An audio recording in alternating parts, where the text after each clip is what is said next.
And how do we make the workplace more, I guess, in your on the website it talks about the human-centric and empathy and all those emotions. Yeah.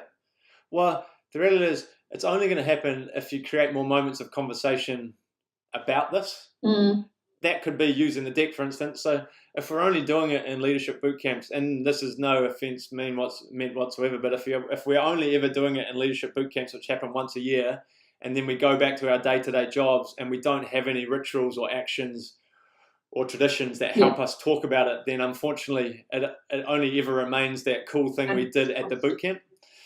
And so I guess that's my question is, have you got those sorts of strategies in the works that you'd release, with, how you can do more with it and make it something that sticks? No, so I do a lot of that with my own consulting work, but I also share a few of those things. So in that toolkit which I've sent you, which comes with the duo or the 5 or the 10 pack, there's one of the conversation guides is called the Bright Spot Conversation.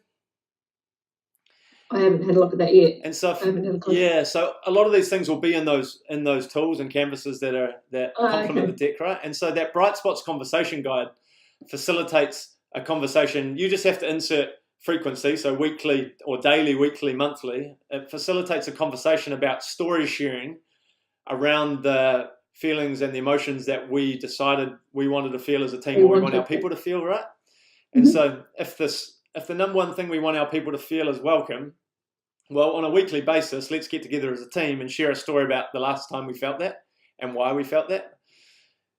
And so by doing that, you encourage a ritual, like a weekly conversation, to highlight a bright spot, which is something that's going well. And that story sharing reinforces the behaviors that we want to see, which are people helping other people feel welcome, for instance. A really simple one that works really well that lots of people are using is, it's in a guide in that toolkit as well. It's called the weekly retro. And so in traditional weekly retros, you might get together and say, as a team, what went well last week and what didn't go well, as a team or as an individual. And then you'll talk about those functional things or attributes about the week. But you can use the card deck to redefine that and ask the simple question, in the last 7 days, to pick out the card that best describes how you felt.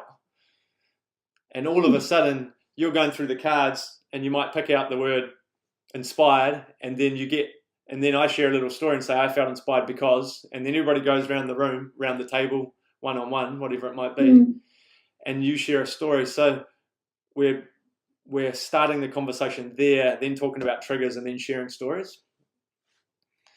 So those sorts of things exist, and it just depends on how often you want to do them, how ritualistic you want to make them.